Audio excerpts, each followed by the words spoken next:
This podcast is an affiliate of BCW Supplies. The next time you need to restock on comic book bags, boards, boxes, and more, be sure to use promo code FSP to save 10% on your order. That's FSP for Flat Squirrel Productions. It helps support the show, too. In the 1950s, George Reeves embodied the Man of Steel in Superman's first television adaptation. From its gritty black and white beginnings to the kid-friendly color years, to this day, an entire generation reveres George as their Superman, while for others, the show remains an overlooked chapter in the character's mythology. On this podcast, we bring everyone together as we break down each episode of Adventures of Superman. Welcome to another exciting episode in the Adventures of Superman. I'm your host, Anthony Desiato. Joining me to discuss Season 2, Episode 14, Jungle Devil, is the author of the George Reeves Adventures of Superman companion, Peter Marano. Welcome to the show. Why, thanks so much. It's great to be here. It's great to have you. You know, before we get into this specific episode that we're here to discuss, I would love to hear about your book, which I am a proud owner of, and I have it sitting on the table next to me. Can you talk to us about what the motivation was behind it and what the process was like in terms of putting it all together? Thank you very much for asking that question. Yeah, I'd be very happy to. First of all, it was 20 years ago that I created that book. And the actual impetus for it, I would say I had just started working in Washington, D.C. For President George W. Bush. I worked at USDA, Food and Nutrition Service, is what it was called at the time. And quite frankly, it was the most difficult, challenging job I'd ever had. I'd been a university professor prior to that at Iowa State University and Virginia Tech and Texas A&M University most recently, and those are challenging enough. But working for the federal government, the budget that we had for the nutrition assistance programs out of my office was about $12 billion. So, and of course, we were accountable to Congress for every dollar that was spent. And it was good things. It was school lunch, the WIC program, and so forth. But what I'm getting to is it took a lot out of me during the day. And so at night, when I would go home, this was therapy for me. I thought, it's about time I did something that I've been dreaming of doing for years. And that was to write a book, a tribute book, fan book about George Reeves and his wonderful show. So that's the genesis of it. Prior to that, I, of course, grew up watching The Adventures of Superman ever since I can remember. I grew up in the 50s, and I can tell you this much. I used to be able, when I was a little bit older, in my, say, 10, 11, 12-year-old range, but I started watching it much earlier than that. But when I was a little older, I'd seen the episodes as they were released on WPIX TV in New York. And I could predict which episode was going to be on. And I was right most of the time. It was that ingrained in my head. And this is a little off the path, but I wanted to mention it because maybe it's something that's happened to you as well, or to some of your listeners. I had a dream, and it's been years now, but I remember this dream. And the dream was, in brief, that I was watching a completely unknown Superman episode in color, unknown to me or anyone. And I thought, wow, this is fantastic. Who found this? And I remember watching it and being so overjoyed during the dream, I couldn't wait to wake up and find that episode somewhere. Of course, it didn't exist, but it was a great dream. And George Reeves was just, as he always was in the show, and Noel Neill was the Lois Lane character, rather than Phyllis Coates. It was just amazing. So writing the book, I'll tell you one thing. I was notified. I had some solicited, but also many unsolicited comments back from readers of this book after it went on to eBay. And one fellow I'll never forget, he said, "This is the exact way I wanted this book to be written. When I heard about your book, I would have written it with all the same features and all the same content and photos." And I thought, man, that's like the best compliment anybody could give me. That means I was onto something, at least for one other person. And that made me feel really rewarded. So what I did is there were no DVDs at the time. So I had VHS tapes that I recorded off of television over the years, including when I was at Virginia Tech, as I recall, in the 80s. And I had all the episodes on VHS tape. And so what I decided I needed to do is I needed to rewatch them in order before I started writing. So I wanted to have that kind of a progression of thought in my mind regarding the plots and the episodes all in order. So I did that, and I organized the content the way I liked it. It was an episode guide, so we went season by season, episode by episode within each season. Each episode was broken down into the same kind of outline. So we had the title, of course, and the synopsis. We had memorable lines. You've seen it in the book. Superpowers used, and then my comments, guest actors, characters, and so forth. So I stuck to a constant format, and I tried to include as much information on a personal level that I could. Now, the inspiration for the book was clearly Gary Grossman's Superman Serial to Serial, which I love. And that's the only book I had come in contact with for quite a while on the series. And so after all these years, I thought, well, maybe it's time for something new. And I envisioned it being in color. So that's the way I had it printed. It's quite costly. I still have a bunch of books in the garage. So if anyone wants to help save my marriage, maybe go on to eBay, if I'm allowed to say that, and find it. It's on sale right now, actually, $10 off. But I just loved writing it, Anthony. And I stayed up late some nights writing an episode or two, and it was great fun. At the end of it all, I had my wife read it back to me so I could hopefully catch mistakes. It's very hard to edit and catch your own mistakes. So I figured with her reading it, that would give me a little bit of an edge. But even so, there's always mistakes that creep in here and there. I've written a whole slew of books since then. I'm actually working on one right now after all these years on another television show. You want to know which one it is? Sure. You might be the right age. How old were you in 1987? I was born in 1987. Oh, then you wouldn't have watched it. You're not quite old enough. It's Captain Power and the Soldiers of the Future. So that was a one season only sci-fi television show that actually was written by J. Michael Straczynski, who wrote Babylon 5 after Captain Power. So there's one scene in one of the Captain Power episodes where Tank, one of the soldiers of the future, says, "When I was in Babylon 5, he mentions it, and nobody would know what that meant until another year or so later. And so that series was something I watched when I was a grad student at Virginia Tech, and I liked it a lot, but kind of shelved it away in my mind, hadn't thought about it until more recently. I've actually contacted Captain Power, and he's encouraging me in this book project, but I wish I would have been able to contact George Reeves himself to encourage me on the Superman book project, but I did. I was able to get to the gatekeeper of Noel Neill and Jack Larson, and I was able to meet both of them. And Jack actually called my home.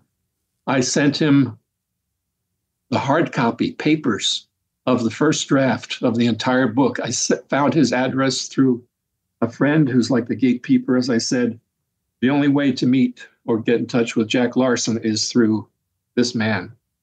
And so I did. And he actually called my house because I put my phone number on there. And he told me, "Pete, this is an amazing job. You've got to print it." And then Noel Neill, I got to meet her at a Comic-Con. And each one of them gave me a quote that I could put on the back cover of the book, along with a quote from Jim Nolt. And so that really got me stoked. And, the episodes sort of wrote themselves in the book. I just loved doing it so much. And like I say, it was therapy for me after working all day at USDA, Food and Nutrition Service. I loved putting that book together. And then to actually have it in my hands and see it in print, it was really a it's a cliche. It's a labor of love because I knew I wouldn't make money on it, but I didn't care. I just wanted to have that book available. In fact, Jim Nolt, I got to meet him. He encouraged me at the beginning, and I had him read out loud the first episode as I drafted it for the book, and he had a big smile on his face at the end of it. So he encouraged me, and he's sort of the torchbearer for the series over many years, and knew all the ins and outs, probably more than anyone, except yourself probably now as you're getting through all these episodes. I still don't hold myself. It's a labor of love for you. Yes, I still don't hold myself out to be any kind of expert, but yes, certainly my knowledge of and appreciation for the show have grown tremendously since I've been doing this. But no, thank you for sharing all of that. The book really is a beautiful tribute to the show. And a couple of follow-ups. When you mentioned that dream, I have had similar types of dreams, not about the Reeves show, but about Smallville, which was incredibly formative for me. And I have had those dreams where I'm conjuring these episodes that never existed. And I wake up and it's that mix of excitement and then disappointment. But I know what you're speaking of. And I also know something. Yeah. And I also know what it's like to undertake a labor of love like that. This podcast is like that for me in a way, but also I've made independent documentary films in the past, and I've done that off hours, right? Balancing it with the job and other commitments. And so, when you were saying all of that, it really resonated because I know both how challenging it can be to make it work on top of everything else, but I also know how it really can be that saving grace when it's something you're so passionate about. And that passion can really carry you through a lot of long hours and late nights. So you're preaching to the choir here. But again, I'm so glad this book exists.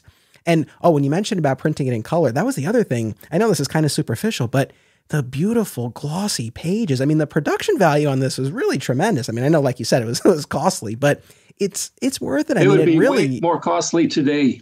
I would hesitate to do it that way today with the increase in everything's cost. But yeah, I wanted this to be the best it could possibly be from my, fingers and through the printing process. And I talked to the fellow about options, and this option just had to be the one I chose. Yeah, had to be. Now, you mentioned people can get it on eBay. Are you selling it yourself? Is there a certain username they should go to buy it from you? Or well, I think if they just type in George Reeves Superman Companion in the eBay search, it'll come up. All right. Well, I hope that everyone will do that. Let's dive into Jungle Devil. It's also on Etsy, I should mention. Okay, great. Yeah. On Etsy as well. Yeah. So Jungle Devil, December 19th, 1953, written by Peter Dixon, directed by Tommy Carr. Now, Peter, normally I write my own synopsis and I read it at the top, but since you're here and I'm holding your book, I'm going to read your synopsis of Jungle Devil. Great. And then the way these typically go is we'll give our overall impressions, and then we kind of go through a little bit of a scene-by-scene breakdown and recap the episode and talk about whatever jumps out to us. But here is, from your book, the synopsis for Jungle Devil. The title refers to a fuzzy, bleached ape that has the native Xenaians in a panic. An expedition led by a husband and wife team, the Harpers, become stranded in a remote Latin American jungle. They run afoul of the native population after Mrs. Harper accidentally loses a diamond she was examining from a sacred idol.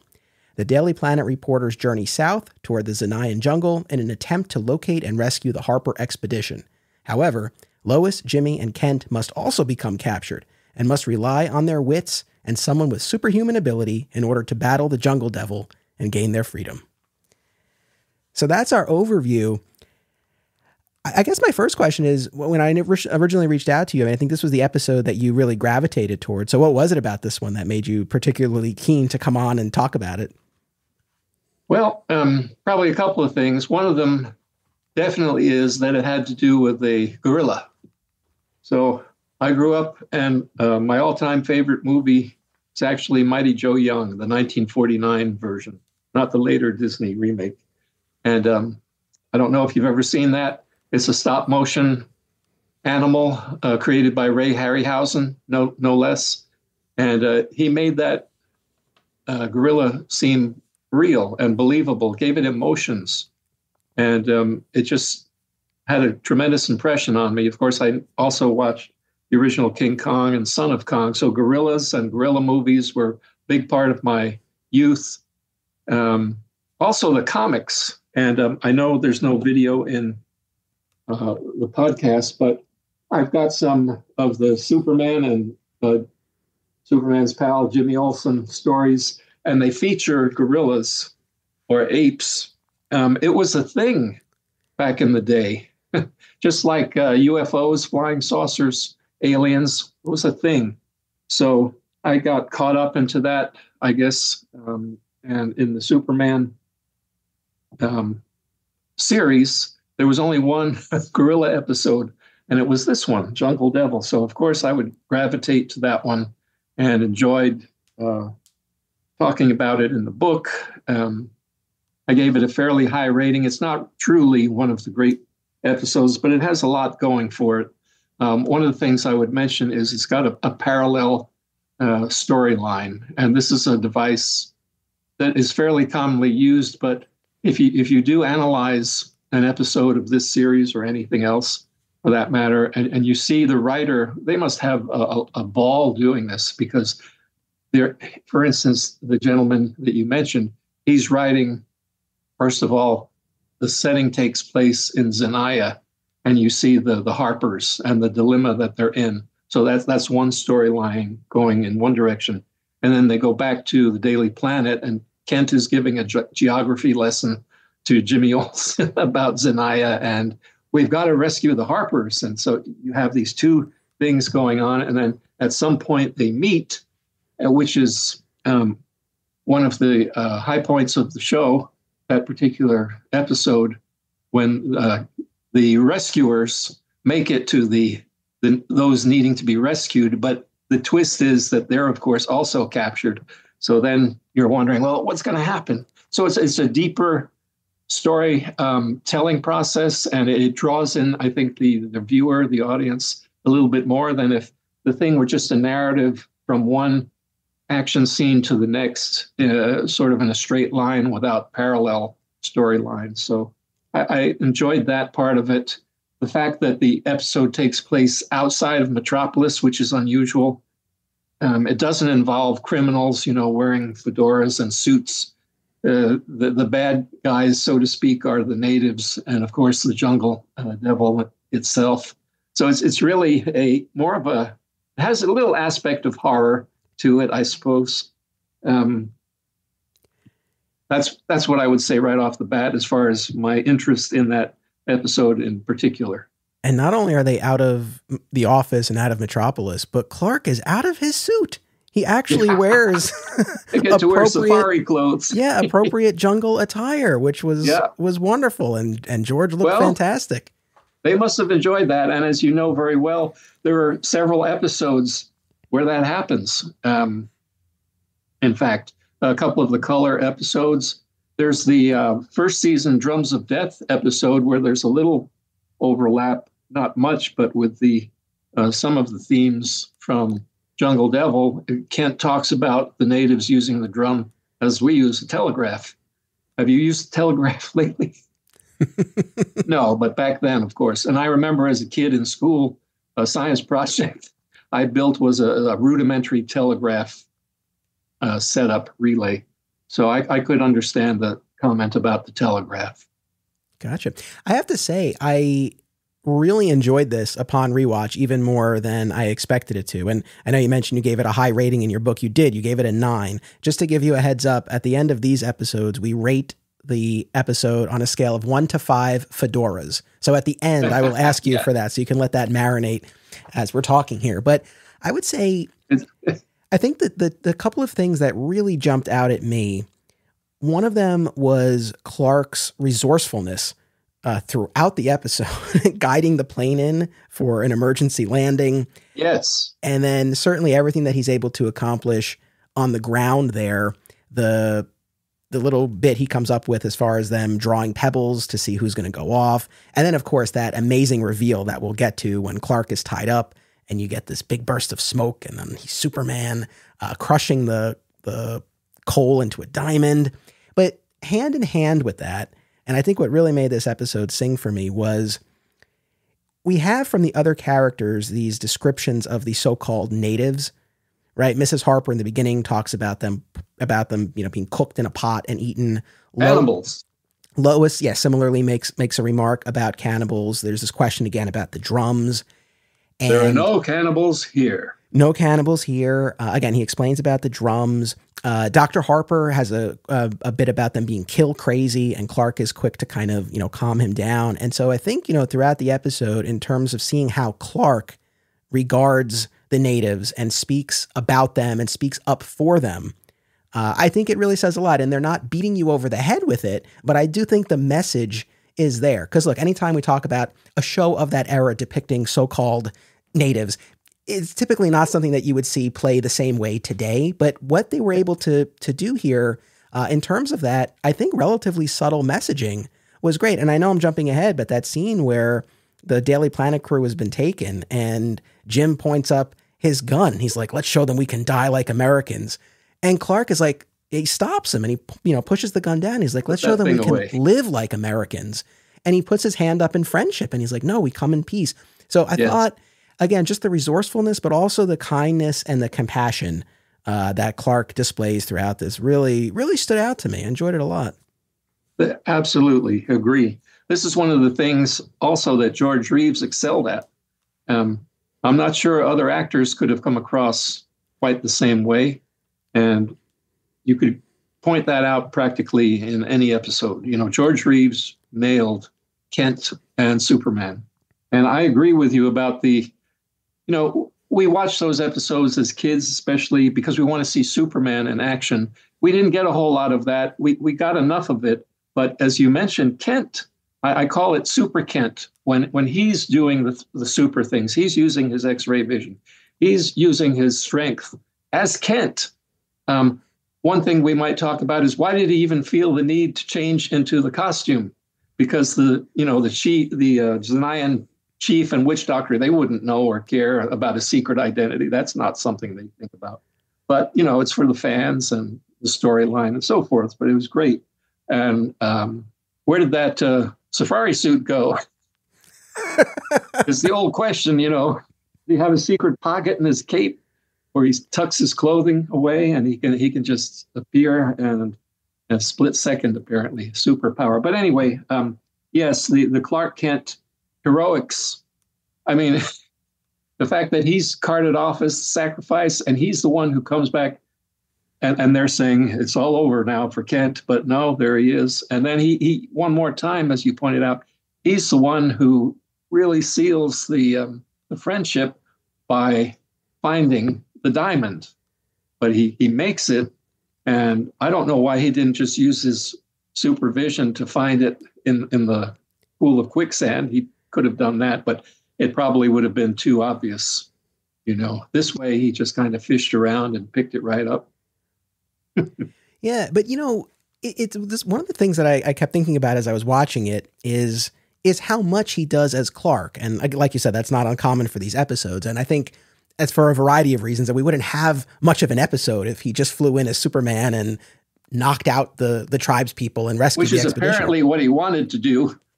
And then Lois shows up in the safari clothing and Jimmy is hatching his stowaway plan. Yes. Adios, amigos. Well, that's, I guess you've already answered it, but that was one of the things I was going to ask you. It's like you said, he gets to that point where Lois tags along and then Jimmy stows away. But originally he was just supposed to go solo. Do you think he would have gone as Clark, or you think he would have gone as Superman if they hadn't tagged in like that? It's an interesting point. I suppose he would have to do it sort of on the up and up because he was under orders to go probably by Perry White. And so they'd have to have a paper trail of him taking a plane as Kent and all of that. But that's maybe thinking a little bit too deeply. We don't have to. Well, we are a podcast, so we often do. Okay. No, but the thing I stand corrected. No, but the thing that I like about the fact that he did this all as Clark was that, it went beyond just a rescue. He actually was able to negotiate this peace with them in terms of changing into Superman and fighting off the quote unquote jungle devil, AKA the gorilla, and then quote unquote finding the diamond that had been lost. Well, and as you pointed out, he landed the plane in effect. Yeah. Using, I'm sure, better vision than what the pilot would have been able to couldn't duplicate. So it's really, it's a Kent episode. I love those Clark Kent episodes because George Reeves was so good as Clark Kent. It wasn't the Christopher Reeve bumbling fool, which is one way to play him, I suppose, as a sharp contrast. There was very little delineation between George Reeves Kent and his Superman, except for the outfits. And it's just remarkably funny that police inspector never saw the resemblance. Lois Lane, who is very astute and smart, never saw the resemblance. I mean, you just go along with that because it's fun. Look, just a couple episodes ago, we covered Panic in the Sky when you have Clark without his glasses, in bed. Yeah, you have to buy into it. The last kind of big picture thing on kind of maybe a bit of a humorous note about this episode, I was just so struck by this private air travel that they have where the pilot comes back and sits with you and makes you coffee and turkey sandwiches and sits and eats. Like, this is amazing. I think those days are gone. But it also, I think, points to the Daily Planet expense account, which, Lois even references that took care of her, her new wardrobe. That is absolutely, that's incredible. I mean, that a newspaper has a budget to send someone out on an expedition instead of the State Department getting involved. I mean, really? Okay. Must be nice. It's amazing. Again, before we get into our scene by scene breakdown, the last thing that we typically do is a little bit of a guest star rundown. So let me just actually toss it to you first of our guest cast here. I mean, anything you want to particularly say, anyone you want to single out? I think just in general, everyone in the episode did what they were supposed to do, and it was convincing enough. The witch doctor was a little comical at one point, but we'll talk about that. But the Harpers were good. I thought that in retrospect, Mrs. Harper reminded me a little bit of Andrea Martin from Second City Television. If you ever watched that show with John Candy and Harold Ramis and who's the other one? John Flaherty and Eugene Levy. Yeah. I remember putting in the book that she was sort of the nemesis to Lucille Ball in I Love Lucy, but I don't remember her very well. Maybe she wore glasses. I don't have a recollection of her in that I Love Lucy show. She was in 10 episodes, and one of the ones she was in was the episode that George appeared in as Superman. You're kidding. Yeah. Well, then I better go back and watch that again. Yeah, I remember that episode and thinking that there was a flying scene or something in that was never shown in the actual Adventures of Superman. I'd have to check that too to make sure I'm right about that. That was amazing. And then, of course, in the movie Hollywoodland, I guess they called it, Ben Affleck, that was sort of amazing for a kid of my generation to see. Mainly the parts where he's in the Superman costume and you see the kids running home from school to watch it. Could relate to that 100%. So to see a part of your childhood depicted on the silver screen later in life, I forget exactly when that movie came out, maybe not quite 10 years ago, but that was something. More? No, I think that was around the time of your book. I feel like that was 2005, 2006, if I'm not mistaken. It's longer than we think, right? I tell you it feels like it was just a few years ago. Quickly when you're old. Creator and podcaster Perry Constantine, host of Superhero Cinephiles, has a special offer for listeners of this podcast. Visit percivalconstantine.com/DFK or click the link in the show notes. Fill out the form and then get 2 free novels and 1 free superhero short story. The novels are Vanguard, Heroes Forged, an Avengers-inspired team of superheroes, and Ronin Born, a cyberpunk superhero novel set in a futuristic, fascist Japan. The short story is Omega Knights, Fire and Lightning, a Power Rangers-inspired prequel to an upcoming serial. Take advantage of this offer today and be sure to catch Superhero Cinephiles on all major podcast platforms. We reference the television series Smallville a lot around here, and there's one Smallville rewatch podcast that's always at the top of my queue. Always Hold On to Smallville, hosted by our pal, Zach Moore. Zach and his guests bring tremendous insight, passion, and humor as they discuss each and every episode of the series that ushered in the renaissance of superhero TV.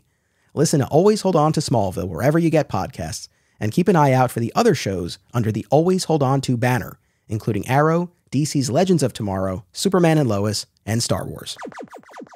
So as we kind of make our way through the episode here, we open in the jungle with this expedition that's being held captive, and the woman we'll come to know as Gloria Harper runs up to her husband and Ralph Harper and their translator Alberto, and she wants to make a run for it because the guards aren't there at the moment. But the other two, seemingly resigned to their fates, hoping that maybe enough time has passed, they've been missed and someone will come looking for them, but they don't want to take the risk of going. But Alberto makes the comment that something needs to happen soon because there's going to be a full moon, and he makes this motion about their throats getting cut. It is the end for us. Yeah. Yeah. And this is where we get Gloria talking about not wanting to be cooked and eaten and not wanting to wait until her throat is cut. So she tries to make a run for it. She's instantly stopped and brought back to the rest of them. And this is where we get some, I think, helpful backstory as far as what's going on. She makes this remark to her husband about this plant that he's looking for, right? And we'll learn more later. It's a medicinal plant. Like they're trying to find this plant to create a new drug to help people. So that's why they're there. But we also learn what landed them in this predicament. And we see this idol, this statue that has a diamond in one eye and an empty space in the other one. And she talks about how she didn't intend to steal it. She just wanted to look at it. She removed the diamond from the idol. And Sure. Yeah. And when startled by the natives, dropped it in the quicksand and it was lost. And that's what landed. Have you seen the lobby card? It's colorized, and it has Damien O'Flynn and Doris Singleton standing by the idol, and she's got her fingers on that one eye. So both eyes are intact for that picture. You never see that in the actual episode, but they chose to create a lobby card for that. And I thought that was pretty interesting. Yeah, that was. And the other thing I liked about this too was that these explorers had a hand in their fate. I mean, literally, right? Like it wasn't just that they showed up and they were taken. They took something and lost something, right? That didn't belong to them. So I think there are a few things going on in this episode that make it interesting. And did you think when she's all babbling that now's their chance to escape and so on and so forth, she's all excited, but the guide and the husband are sitting back kind of reposing like, oh, why bother? You can't. But she doesn't buy into that. She's ready to go. So I'm not sure what that is supposed to mean, but it's a nice contrast at any rate. And yeah, she's all worried about the natives putting people into pots. And I seem to think that the television that I grew up with, that was a common theme, whether it was Abbott and Costello or the Three Stooges. Invariably, Curly or Lou Costello would end up in a pot, and there'd be some natives standing around, pork ribs, short ribs, or something. And, they'd be poking him with a spear. And that was kind of the culture at the time. But again, as you pointed out at the beginning, there's George Reeves as Kent kind of schooling us, teaching us, this stuff is not necessarily true. And you need to be a little more open-minded and try to seek the truth and don't believe everything you hear. But I do think that for a long time, I thought Zanaya was a real place. Because when the pilot is scouting around and he mentions going back to Costa Arena, that sounded legitimate to me. But, well, then Zanaya is probably real too. Yeah. I looked on a map. I couldn't find it. I double checked as well. And the only real true result that comes up is a wiki entry for the fictional DC comic city of Zanaya. By the way, every time I say Zanaya, I want to say Zendaya. So if I slip at some point, that might happen. But Interesting. but kind of on that note, that kind of leads us to the next scene where we are in the Daily Planet and Clark and Jim are at the map, and we see Zanaya there. And that's one of the things as I'm watching this episode, and again, I didn't remember all the specifics of it. I'm saying, like, where is this supposed to be? But I do think ultimately Latin America is the idea, right? There's a few clues that would point to that. I agree. When he talks about the sort of the dangers that are there, he talks about jaguars. Well, jaguars are not in Africa or Asia. They're in South America or Latin America. Talks about snakes, the Zanayans themselves, of course. And then you hear the word amigo when Kent says, we're friends, amigos. Yeah. And you hear the guide Berto say, amigo. It's got to be Latin America somewhere, or South America. But it's not sure, though, when you look at the tree line from the sky, from the plane, and we could talk about that in a while. Doesn't look like a tropical jungle down there. No, I think another instance where you just have to go with it. Like, it's stock footage. When we did the Jet Ace episode and they were in the general's office and there's, the big map of California, it's like, all right, we go with it. But let me ask you. Oh, I'm sorry. No, go. I got confused as a kid and I wanted to see if this just washed over you or it didn't matter. One episode, Perry White, I remember he's chastising probably Olsen. This is Metropolis. This is a jungle, not Pittsburgh.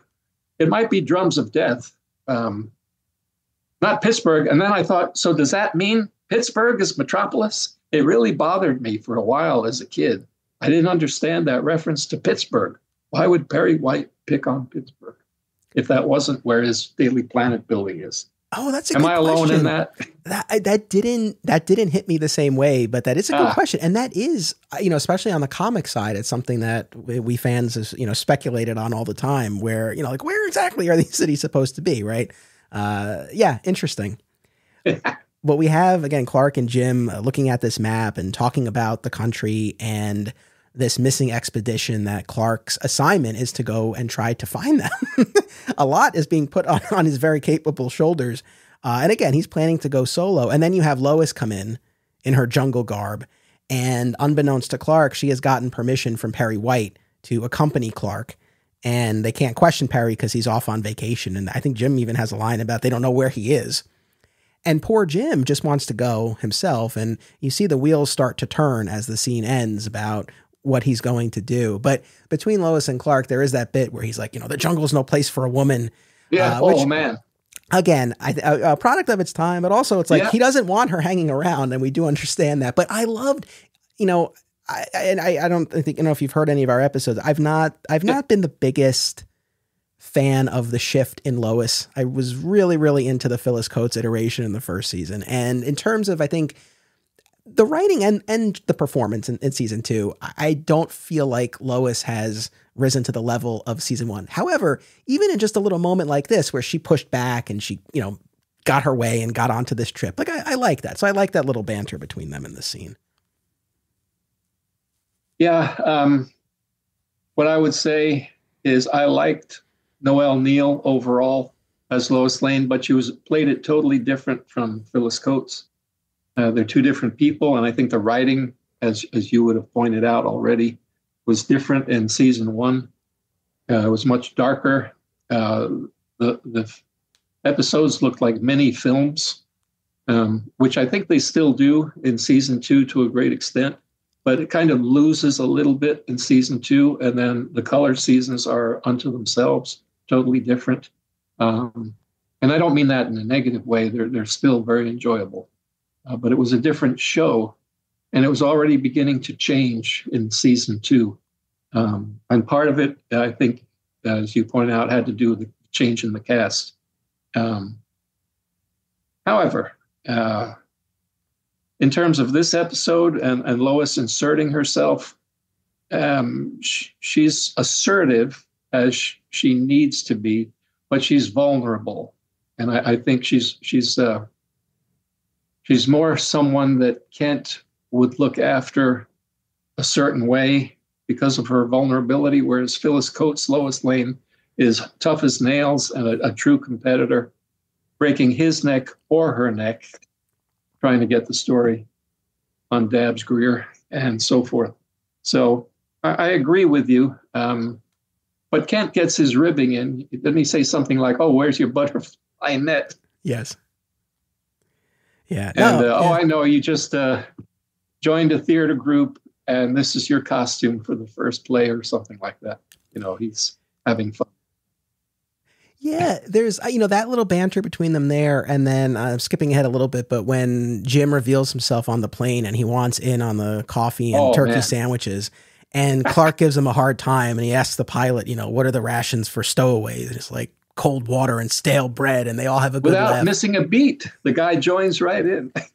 Listen, this guy, you get a flight, you get sandwiches and coffee, you get his company, and you get his jokes, his quick wit. It's quite the service. So kind of on that note, our next scene takes us to the plane. And again, it's just kind of wild to think about the setup here where Jim, who was not supposed to be on this flight, clearly had no ticket of any sort, is able to just walk up onto the plane. Right onto the plane. And the guy leaves him in charge. Yes. While he goes out to do whatever, play cards at the hangar. I don't know. But yeah, I agree. It was a different time. I think that was a DC-9, at least in the flying footage. And if I'm not mistaken, we may see that same footage in at least one or more episodes in the series. Maybe the one where Superman in Exile, where he shakes up the plane a little bit. I guess he gave you a rough ride, didn't he? And when I was a kid, I thought that was the same pilot as in Jungle Devil, but it wasn't. Ah, okay. But I also thought that the law officer who comes in at the end of that episode, who probably says, "I guess he gave you a rough ride," I thought that was the same as Bill Hurd, the pilot, but it wasn't. Gotcha. But that Bill Hurd actor, as I imagine you would point out, he was in the Lou Kranick episode. What's that one called? From season 1. Where they're having those hearings and Lou Kranick is on the microphone and he's about to. Oh, the Mind Machine? Destroy the Mind Machine. The Mind Machine, yeah. The Mind Machine. That's the thing. They all blur together at a certain point, but right, they do. And that actor, though, who was the pilot in Jungle Devil, is in that episode as Senator Taylor or somebody. I should have watched it or at least read my book to phone up on it. But it's interesting how they reused certain actors. And they didn't necessarily play the same role, except if it was Professor Pepperwinkle, then it was the same role. But nothing I like better than making people happy. Oh, dear. Yeah, but that's definitely been a recurring theme as we've been, talking about our guest stars. So many familiar faces popping up. I mean, it's more rare, I feel, where someone has not been in another episode or isn't in another episode down the line. I mean, so many of the guest stars, again, have had multiple roles on the show. But a great group of character actors coming through.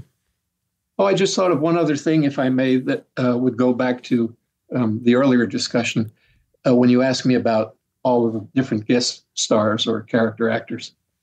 the natives, and especially the chief of the tribe there, he doesn't look Hispanic to me. He looks Polynesian or Hawaiian. And the language gibberish that he's speaking is not Spanish. So they're using amigo, and Berto is the translator, and he said amigo, so he's clearly Hispanic. And Zanaya is clearly in Latin America or South America, and yet this chief of the tribe, he's babbling in some Polynesian tongue or something. I thought that was an incongruity that would just go over most people's heads, as indeed it did mine. Yeah, well, that's why, that fed into the whole thing of like, where are they supposed to be? Because yes, you get Amigo, you get Berto and his Hispanic accent, but then you have, but just going back to the guest stars for a second, I don't think I actually gave the names of everybody. So just real quick, we had Damien O'Flynn as Dr. Ralph Harper. He was Dr. Goodfellow on Life and Times of Wyatt Earp. And then Dora Singleton, of course, we mentioned her as Gloria, who was in I Love Lucy, including the episode that George Reeves appeared on. Nacho Galindo as Alberto. James Say as Bill Hurd. Al Kikume as the native chief. Leon Lontoc as the witch doctor. He was in 64 episodes of Burke's Law. And then Steve Calvert as the Jungle Devil. And he was the gorilla in the first Jungle Jim movie. No kidding. Okay. According to IMDb, my source for this. Nice. But in any event, like we said, we have Jim stowing away on the plane there. And then, of course, the others board and they take off.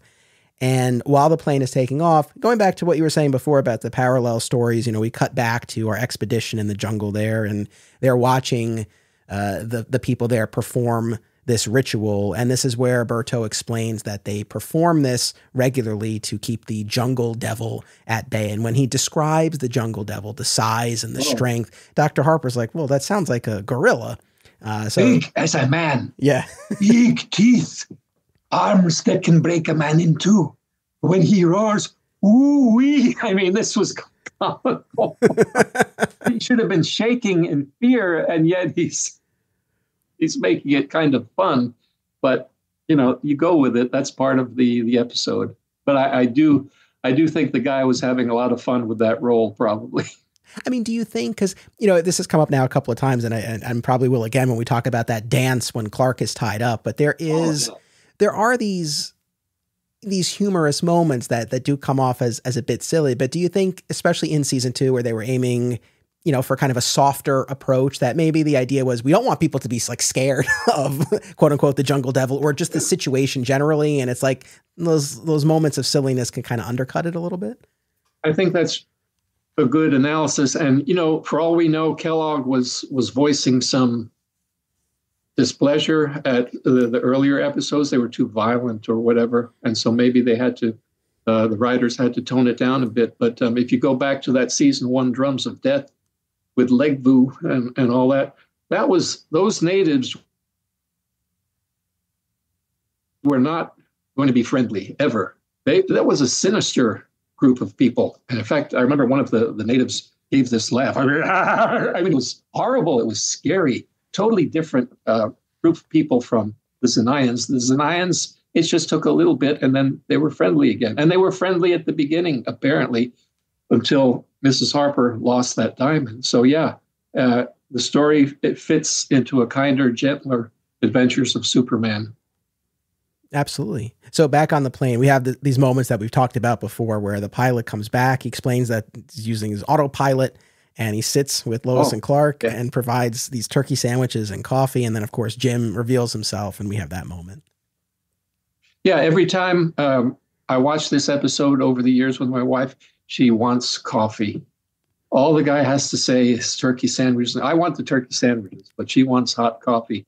And steaming hot coffee, that's Dabbs Greer in Mr.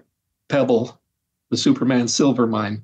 So there's this thing about coffee, and whenever they deliver those lines, my wife wants coffee. The power of suggestion, I guess. And speaking of pebbles, I know we're going to talk about it in terms of Kent selecting the pebble. In Superman Silvermine, why does he say, do I know him?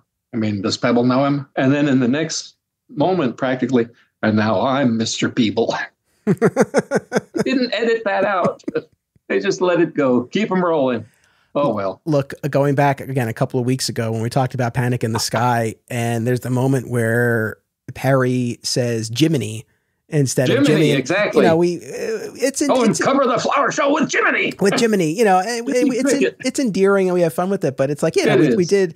It is one of those things where it's like there wasn't time for another take. It's like, all right, Jiminy, good enough. Like, just go with it. Oh, and I was going to ask you in this episode, when they do the scouting around for the extra time, I think on the audio track, you hear Kent say thanks twice, and it's the same audio cut. Thanks. They just kind of stuttered it or something. Yes. Did you hear that? Yes. Okay. Yeah. Well, so kind of along those lines, we're still on the plane here, and now Clark convinces the pilot to circle around this area to try to scout for the missing explorers, and he finally gets the pilot to on board with this. And he, very carefully gives Jim and Lois their instructions to look out their respective windows while Clark goes into the back and, of course, changes to Superman and scouts around from the sky. And, he is spotted from below, which is quite the sight for those on the ground. So we do have that connection point there. And I guess at this point, and certainly when he comes back and he's guiding the plane in for the landing, to your point earlier, you do see trees that do not look like they are in the jungle. But again, it's, you go along with it. Yeah, it's a very minor thing. Yeah, but by the time he gets... Yeah. Ask you, before the plot goes further toward the landing and so forth, there's sort of another comic scene where, as you pointed out, what are the rations, for Stowaway's pilot? And he says the stale bread thing. And Jimmy, before that, he emerges, and doesn't he say something like, I'm so hungry? But I thought he would say, I could eat a horse. And he actually says, I could eat spinach. And it made me think of Popeye always, because Popeye was on also for kids at that time. And they were both, do-gooders and strong. And I thought, well, Jimmy, maybe you should be eating spinach. And Lois says, put salt on a cloud and I'll eat it or something. So it's kind of funny, these lines here. And so the writers were good, you said, about mixing up the seriousness, the drama, with the lighter fare, and maybe a little bit more that way in season 2 than in season 1. Yeah. No, the other thing with Jim is like, you don't have a sense necessarily of how long they've been in the air, but it's like enough time has passed where he can't hold back the hunger anymore. He's got to reveal himself. Well, yeah. But again, by the time Clark gets back on the plane, there's engine trouble. And so this is where, like we said, we have Clark, though we don't see him using his X-ray vision, presumably he is, or his enhanced vision generally, and guides the plane in for a landing. And this is just, like you said, Super Kent. I mean, he's just in full command, giving this pilot these instructions. And the guy, why would the guy even let him sit up there and not look at him funny? Like, what are you doing here? Get back there. It'd be like Captain McBain. Get back there, you hear? It's good enough for Blackbeard is good enough for me. It's a really full service flight here. Again, you get the food, you get the jokes, and you can fly the plane. Well, that's, you just, like you say, you go with it. And when they, on the ground, think they hear a plane, you get all this banter, a plane? Where would he land? And then it looks not like any plane that I ever saw. Maybe it was a buzzard. Really, a buzzard. Okay. They just have no idea, clearly. Yeah. Yeah. But it's got, you get the, not a bird, not a plane, but yeah. But the thing that the thing that it does, it's good for the imagination, I think. And when you're a kid, your imagination is really developed, and we lose it. Most of us lose it as we get older, and it's sad.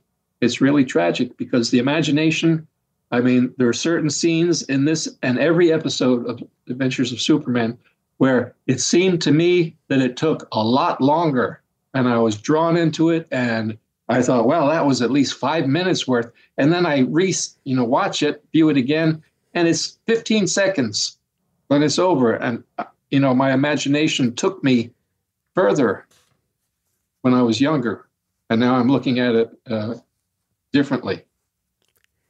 No, I understand. And when they land, the pilot is going to stay behind and try to fix the engine while the rest are going to go off and look for the expedition. And Clark refuses the gun. And Lois, though, takes it and has a crack towards Clark about, what are you afraid of it, or something to that effect. Yeah. Right. Well, it's her character. And of course, Kent doesn't need a gun, but he doesn't stop her from taking it, which I think is interesting. And Jimmy has his scout knife. So I guess he wanted them to feel safe because there was no Superman that they knew of. And of course, Lois Lane always is considering Clark a wimp, so to speak. But Jimmy doesn't. Jimmy, remember the episode The Wrecker, when Kent slams the ball with the hammer and it goes clear off, and Jimmy is like, this guy must be Superman.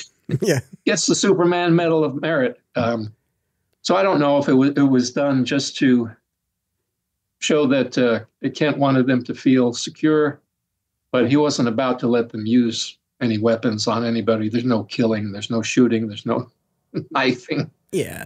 No, of course. I think in terms of making them feel safer, and also, they don't know he's Superman. So it's like they, from their perspective, they do need to have some protection. So that's probably another reason why he went along with it. It's, and her crack towards Clark about him being afraid.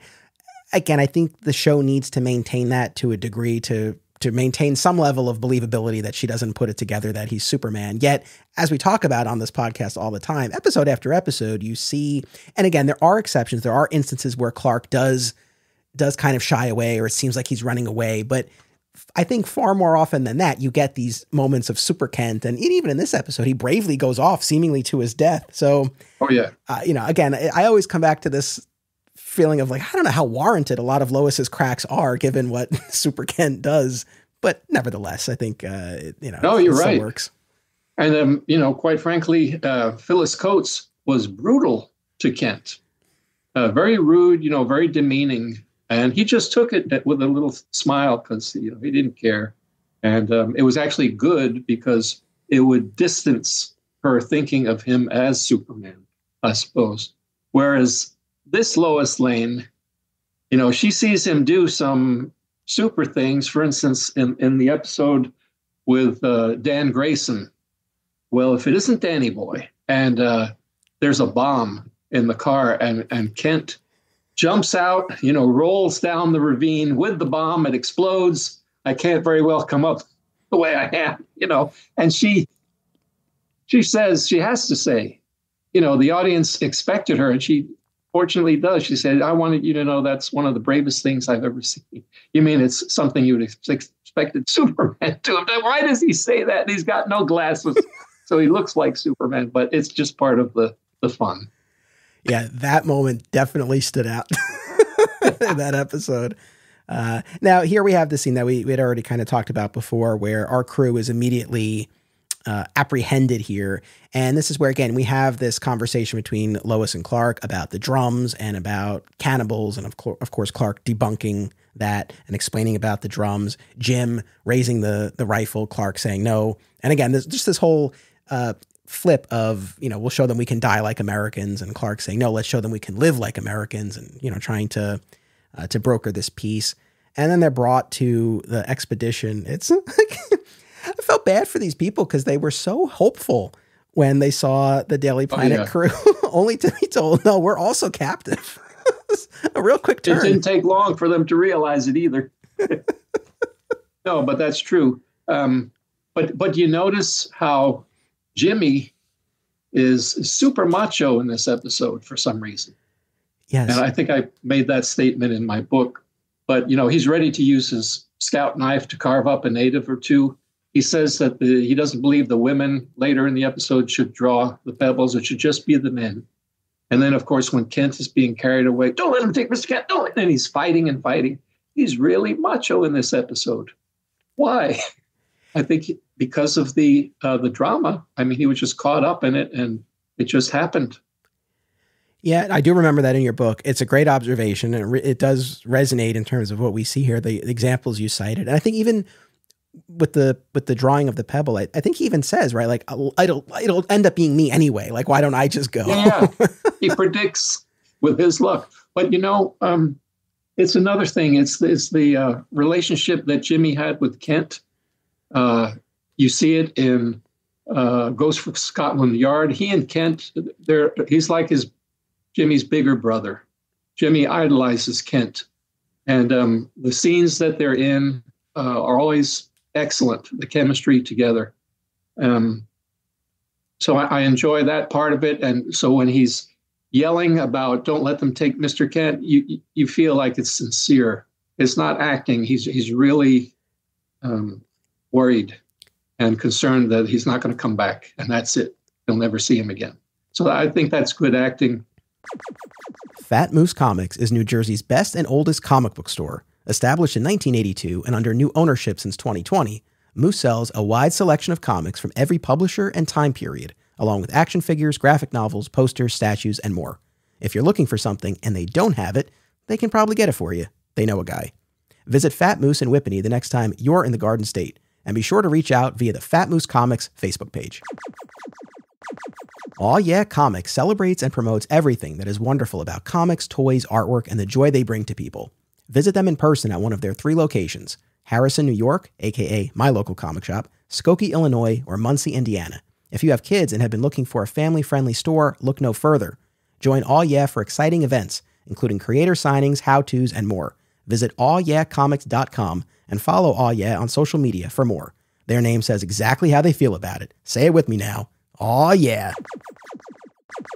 Filmmakers and movie fans alike should be sure to attend these film festivals: Brightside Tavern in Jersey City, Hang On to Your Shorts in Asbury Park, Point Lookout on Long Island, and Round Reel in Bloomfield, New Jersey. Take it from an alum of 2 of them. Submission information for filmmakers, as well as details about the festivals, can be found at filmfreeway.com. Follow the festivals on social media for news about events, discounts, tickets, and more. Also, listen to the Hang On to Your Shorts and Cullen on Film podcasts, available via a shared universe network. I see these episodes, and I'm not an actor. I don't know the first thing about it, but I try to imagine, because maybe you've seen in your lifetime, you've seen amateur productions. Okay. For instance, someone tried to replicate any one of these episodes. It would look terrible. It would not be believable. The way the people would deliver the lines, the acting, it's just, these were professionals. And, criticize the show for low budget or whatever it is. The acting, I mean, George Reeves is totally believable as Superman. And we grew up in my generation, he really was Superman. And, the ones that came after, they did fine jobs. But for the baby boomers, it's George Reeves, nobody else. He just had that persona, and you liked him, and he was a man. He wasn't a young man or a boy. He was in his 30s or pushing 40. And that was Superman to me. Christopher Reeve was great for what he did, but he was young. I think he was in his late 20s at the time. And then Smallville that you mentioned, I never watched it. My wife watched it. She loved it. But I just didn't want to watch it because I was too much into the George Reeves portrayal. And I didn't want to see Lois and Clark either because, again, he wasn't a man. He was too young. That's just me.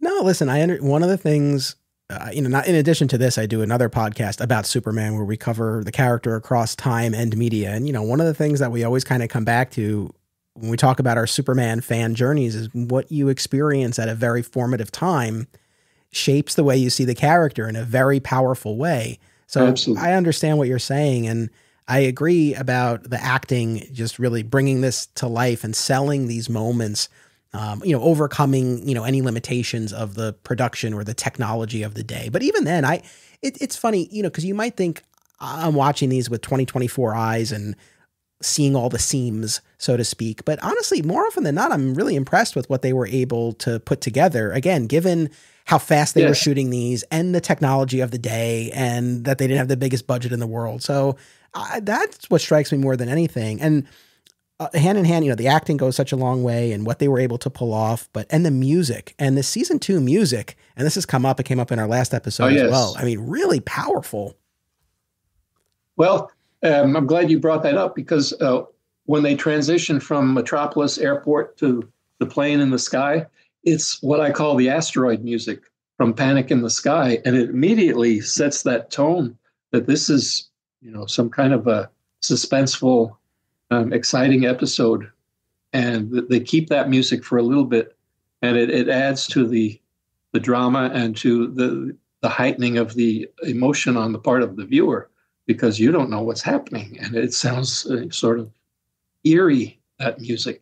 And that's great music. I mean, every time I hear it, and there are some other incredible music in there by Miklos Rosa, who composed really big film scores like Ben-Hur and so forth. And when we have the scene with the Jungle Devil, that's what you hear. And it was also in The Machine That Could Plot Crimes. No, sorry about that. Which is the one with Mr. Kelso? The Machine That Could Plot Crimes. Okay, yeah.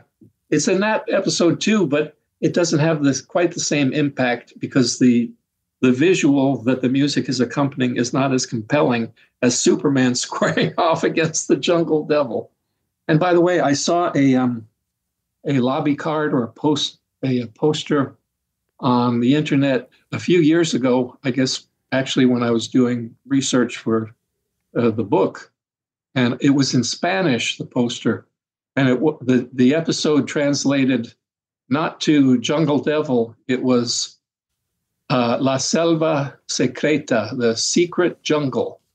And I thought that was interesting, and also that the show was being aired in Spanish-speaking countries, probably Mexico, Latin America, who knows how far south. It was also in a Portuguese, which I take it would be for Brazil.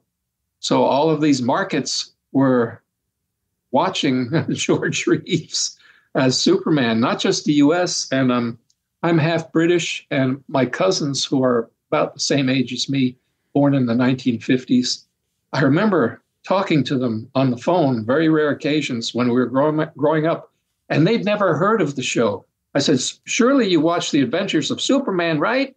No, we don't know what it is. And I said, well, you watch the Three Stooges, don't you? The what? The only thing they watched that I knew was Laurel and Hardy. But they didn't have those television shows, of course not. But now, perhaps they do. But anyway, yeah, got off the track a bit. No, it's all good. And sort of circling back around here, back to our jungle escapade here. So this is the point where Clark has Alberto translate what the natives are saying. And essentially this takeaway that one of them needs to be sacrificed, right, after this debacle with the diamond. And this is where we have this whole discussion about who it's going to be. Jim saying it should just be me because I'll draw anyway. The women shouldn't have to draw. And as far as the drawing itself, right, Clark has this idea that they'll put 6 pebbles in a hat and 5 white ones and 1 black one, and whoever draws the black pebble is the one who will go off. And so he goes over and he starts gathering these pebbles and putting them in a hat. And in the process of doing this, he does pick up a lump of coal. And that's where we have Ralph Harper explaining how coal can become a diamond after this intense period of time and pressure, which of course we'll factor in later. May I? Coal, carbon. Put it under 1 million tons of pressure for 1,000 years and you got a diamond. Now, I could never remember that line. Of course, when I was growing up, we didn't have VCRs. We didn't have DVD. So the episode would come on and you'd have to wait, I don't know how long, a year, 6 months, whatever it was, to maybe see it again if you were lucky, if you were home that day to watch it.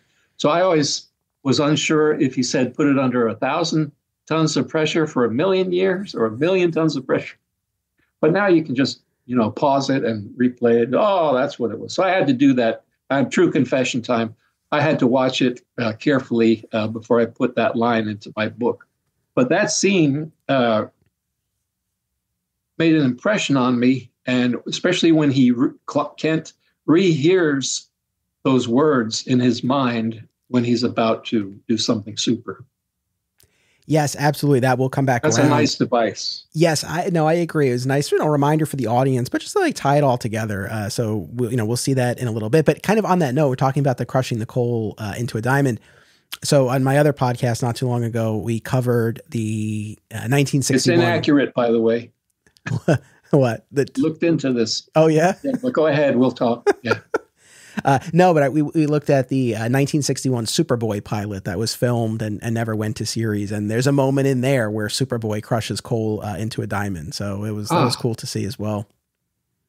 And obviously this show did it first. I was just going to mention, I looked into conversion of coal into diamond. Turns out that graphite Harper says coal, carbon, as if they're the same thing.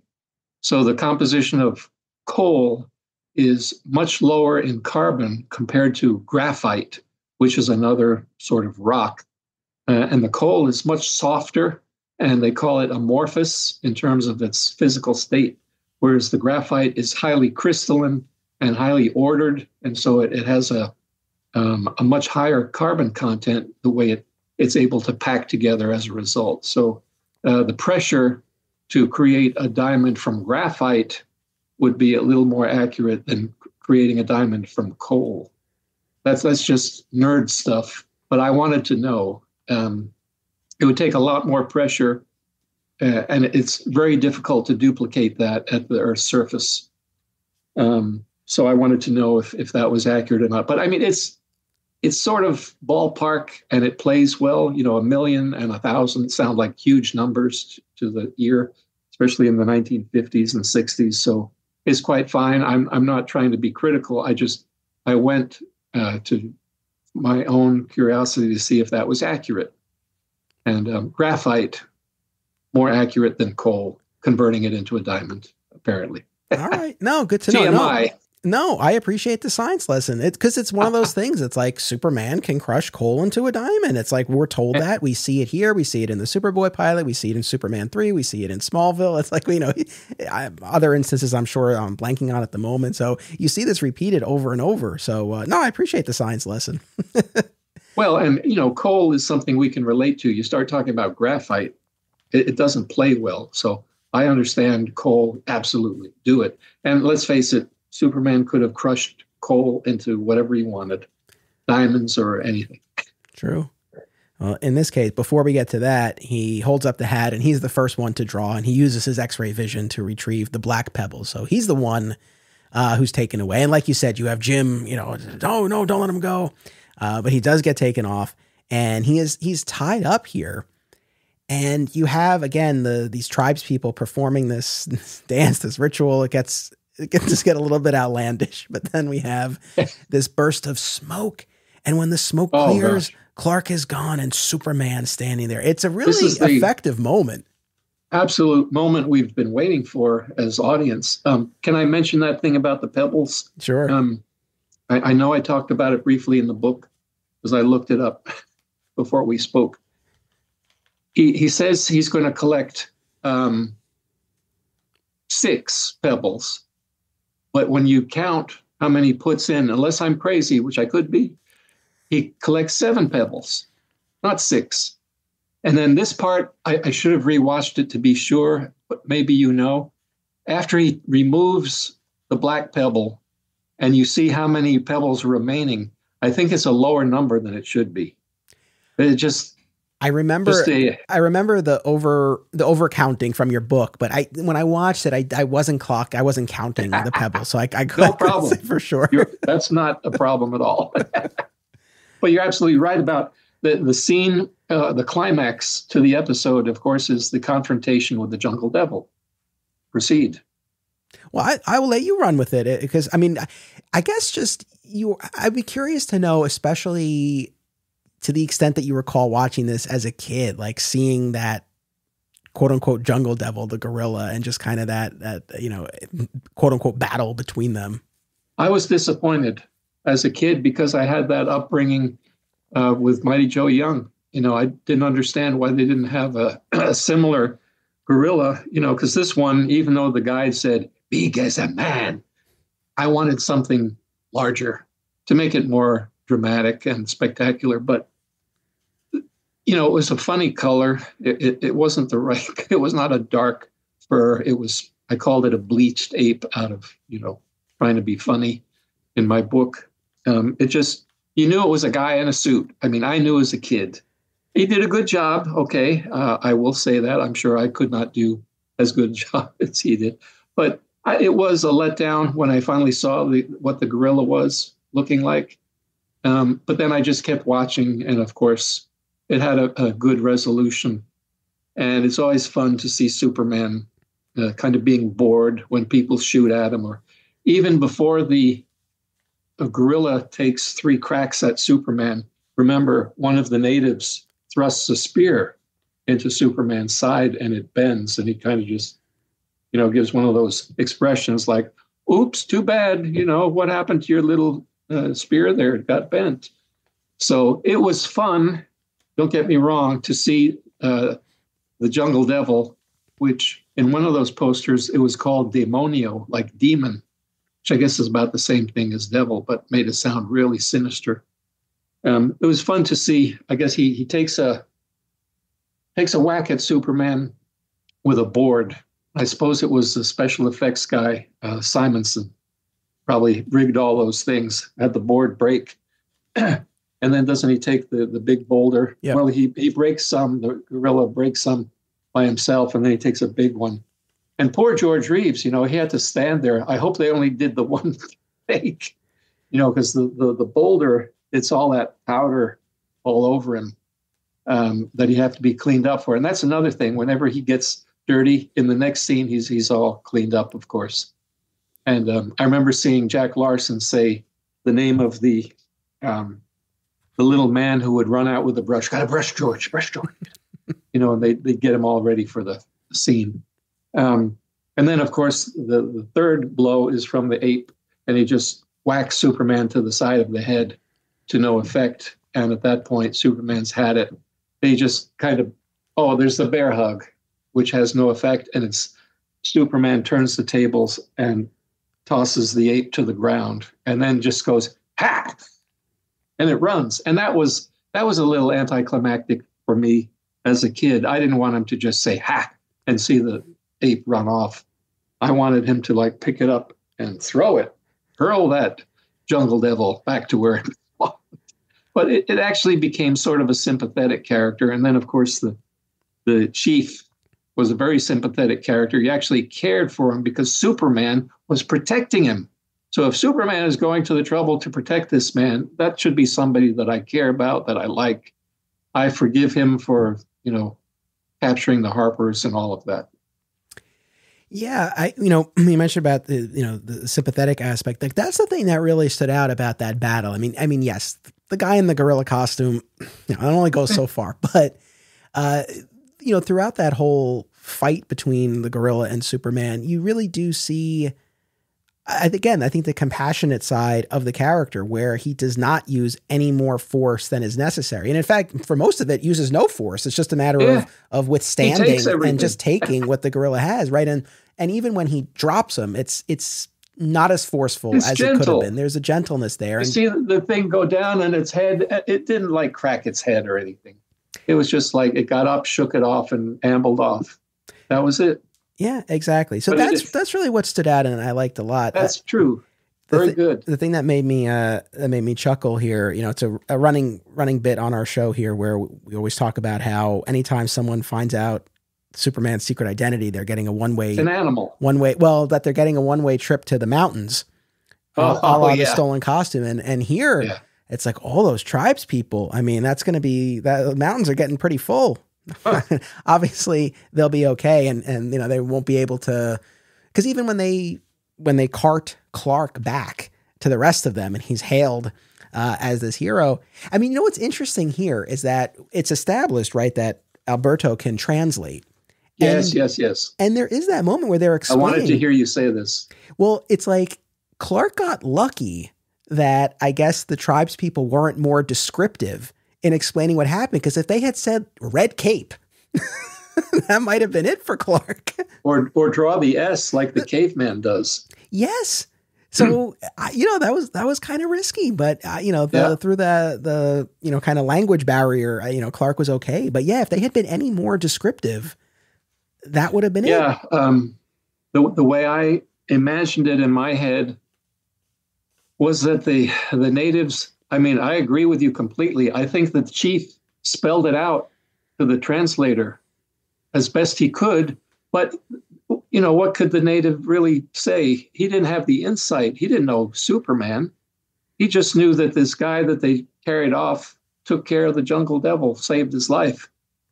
Maybe he got dressed up in some other clothes, but that wasn't the deal. And then the other possibility, though, is that the translator was hearing all this stuff, and he had to kind of process it, and he couldn't really make sense of it, and so he just gave the bare minimum. Mr. Kent is great warrior, something like that, and he couldn't really connect the dots. But like you say, the natives saw it. They know Superman's identity without knowing it, so to speak. And the gorilla knew it, just like, Lily Bell the mule and the dog. The dog who knew Superman. It's always the animals. Luckily, they can't talk. Yeah. And of course, Clark just plays it off very nonchalantly. Oh, it was just a gorilla. It ran off. Oh, yeah, exactly. I mean, Escape from a Circus. I didn't know they had circuses out there, but I guess they did. Yeah. Okay, you go with it. Yeah, that felt like, all right, a lot of circuses coming through and they here. Buy it. Nobody questions it whatsoever. No. It's like, haven't you heard, children? I flew. And they go along with it. When he shows up in India or wherever it was that the necklace, the magic necklace was, greetings, Sahib, where you shall see the magic of the necklace, the powers of the necklace in its natural setting. Yeah. How did you get there, Mr. Kent? And also in Drums of Death, he flies, I think, to Haiti by himself as Superman or whatever. But one of the best things I ever saw in The Adventures of Superman was in the episode where Peter Bracco is the mastermind crook, and he gets Kent into an airplane, and he pushes him out. There's a guy you could sell a parachute to in a hurry or something. And you see Kent land in his Clark Kent attire, but you hear the Superman landing. I'll take care of you later. But it's just great to me because he wasn't in his Superman clothes, and yet he was flying through the air, and somebody might have seen him. Yeah. And the jig would have been up, but they didn't. I know. I think one of my favorite Clark in a plane moment, though, is in the Mind Machine when he has to punch out poor Hadley. So oh, my gosh. That looked like a real punch to me. Really clocked them. Yeah. It may have been. Anyway. And that's an interesting character, I guess, as you talked about how Steve Carr and being not only behind the camera, but also in front of the camera in quite a few episodes. Yeah. Up until a point, and then you never saw him again. I know. Yeah, he was really MVP of those, not even recurring characters because he was always somebody different. No, all different. Yeah. So in our resolution here, Clark has bought a lot of goodwill for being this mighty warrior, but they're still all to be banished for the diamond debacle. So this is when Clark offers to try to find the diamond, and Gloria talks about how it was lost in the quicksand, and he's like, well, let me try, like I'm lucky, something to that effect. And that's when he goes over, and to your earlier point, he doesn't. I'm pretty good at finding things. Yeah, it's like he doesn't use X-ray vision or try to actually find the real diamond, but this is where, like you said, he hears Ralph's words in his head again about the pressure and all of that. And so that's when he takes out that lump of coal and crushes it into a perfectly formed, clean diamond that exactly matches the one that was taken from the idol. And everyone rejoices. And the explorers here, they were allowed to continue their expedition, right? To continue to search for this medicinal plant. Bring all of your friends. Yeah. It's amazing that the resolution, it's very positive, which is a nice way to end the episode. We're not quite at the very end, and I did have something to say about that very ending of it. But I do love that they insert Harper speaking to Kent. And it reminded me of a later episode, a color episode, which you'll remember also, where Inspector Henderson is being fired from the force because of the talking clue implicating him with Muscles McGurk. And he says he's at his desk and he's going through his things, putting them in a box, my club, badge, coffee pot, and later George Reeves as Superman is trying to think. And he heard that because he was in the room with Henderson. And they replay it, but they don't replay the same audio. It's re-spoken. He doesn't say things quite the same way. And it always bothered me, like, why couldn't they do it like they did in this episode where they had the exact audio track of Damien O'Flynn saying, coal, carbon, put it under, blah, blah, blah. Why? I could never understand that. And then police car. Well, we'll keep an ear on that when we get to that episode. But I know I said I tend not to fixate on this stuff too much. But the one thing that maybe this is nitpicky, but the one thing that I can't figure out is the stock footage that we see a lot in these black and white seasons of Clark running into the storage room to change. He has the fedora, right? So there are so many scenes where he'll leave the office with no hat, and then he's in the hallway with the hat in that stock footage. Certainly. And I always say to myself, it's like, I know they were pressed for time, but how long would it have taken to just do a second version with no hat, just so that you would have that continuity? It's like, anyway, it's all right. But I always think of that when I see it. Well, yeah, I probably can't give a good definitive answer at all. Maybe the thought, nobody's going to care. Nobody's going to wonder. Nobody's going to notice is another possibility. And kind of like, don't remember exactly where I may have read this. Nobody's going to watch the show. It's not even going to be, so why bother nitpicking, making everything exactly perfect?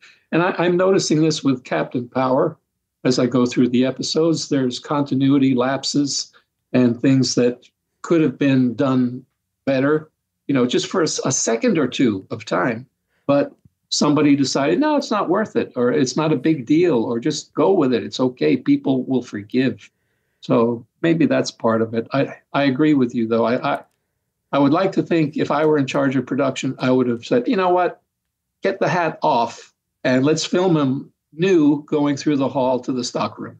Let's not use stock footage there. But yeah, what do we know? What do I know? But no, your point is well taken. And I agree. And I understand that yes, they were not expecting these episodes to be rewatched and studied. They weren't expecting you to write a book going episode by episode. They weren't expecting me to do a podcast where we spend an hour and a half talking about a 25-minute episode. I mean, in fairness, but still, it's like as you watch it, you can't help but notice these things. But yeah, so we have this. But we're not tearing it down. We're just responding to it, reacting to it. We love it. Yeah, no, it's everything that it is and everything that it isn't. Honestly, if I didn't have affection for the show, I wouldn't do this podcast. So, Absolutely. I wouldn't spend this amount of time. So we have then this final moment here as they're walking through of Lois and Clark. And I think Lois showing some admiration and talking about how he did this without Superman. And Clark has a line about, whatever happened to him. But yeah, what did you want to say about this final moment?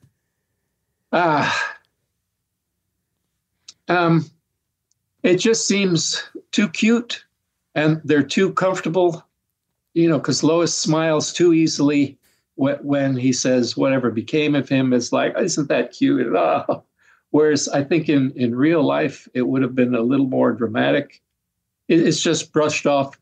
It goes along with that relationship that they have that's different from Phyllis Coates. I don't think Phyllis Coates would have let him off that easily. She would have questioned him for making a comment like that. And like I said, and you said, it's a different show with Noel Neill, no question about it. And it works on that level. I'm just suggesting that an alternate type of ending might have been equally effective and maybe a little more satisfying to me, because it was just too lighthearted, I guess is the word I would use. Here's the cat. It's all right. Go away.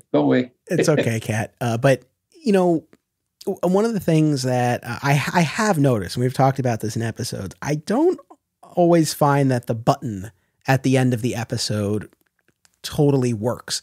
And there are some that do, but there are others that just don't feel in keeping with the rest of the episode. They just feel like, tacked on. Yeah. And something like this, for me, this one is sort of in between a little bit because it doesn't feel like totally out of nowhere, but I agree with you. And even if it had been something like Mighty Warrior, like what's that about? Like something like that, some sort of pressing, I think would have been warranted there, but that's not what we got. I agree. And I think it would have added a little more to the episode storyline. It would have been more in line with what we were watching beforehand, before that scene.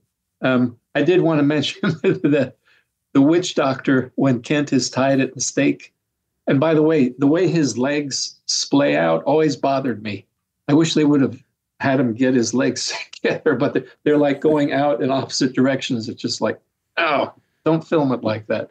But the witch doctor is dancing around Kent, and he's got his, potion to throw down to the ground, and then you have the smoke. But he goes, woo, woo, woo, woo, woo, woo. I mean, it's comical. I mean, where did he get that from? That's not any language. That's just silliness. But maybe it was meant to lighten the mood, because there after all, you see the hero, he's tied to the stake, and there's flames and so forth. Maybe that was for the kids. Yeah. And again, kind of circling back to one of the things we talked about before, the fact that Clark does so much of this. Yes. And I feel like again, I think this speaks to a number of things. Like I said before, we wouldn't really have full episodes if he just quickly solved everything as Superman. But I think it also does speak to this version of the character, unlike the Christopher Reeve iteration where, he's really Superman and then Clark Kent is this disguise, right?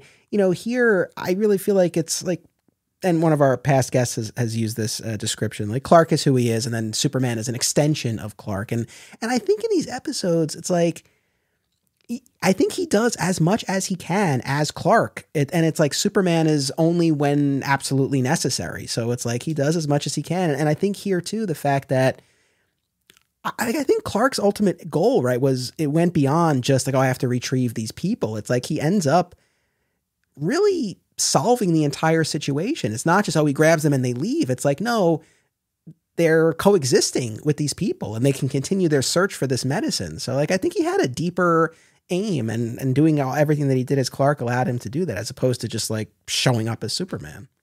Yes, I agree.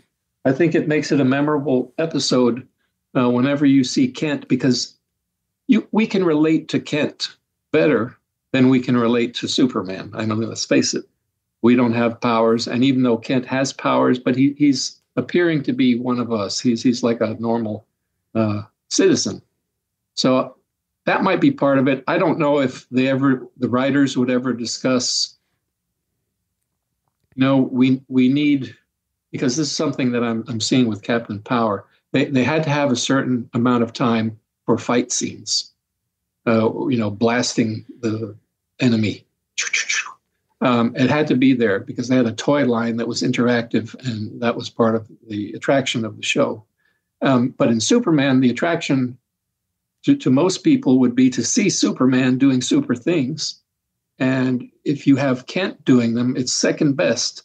And yet, I think because it's George Reeves and the way he had that Super Kent persona that you see in season 1, especially The Mystery of the Broken Statues, where he barges into one of the shopkeepers who are selling those statues, and he grabs these two thugs as Kent, just as if he was Superman.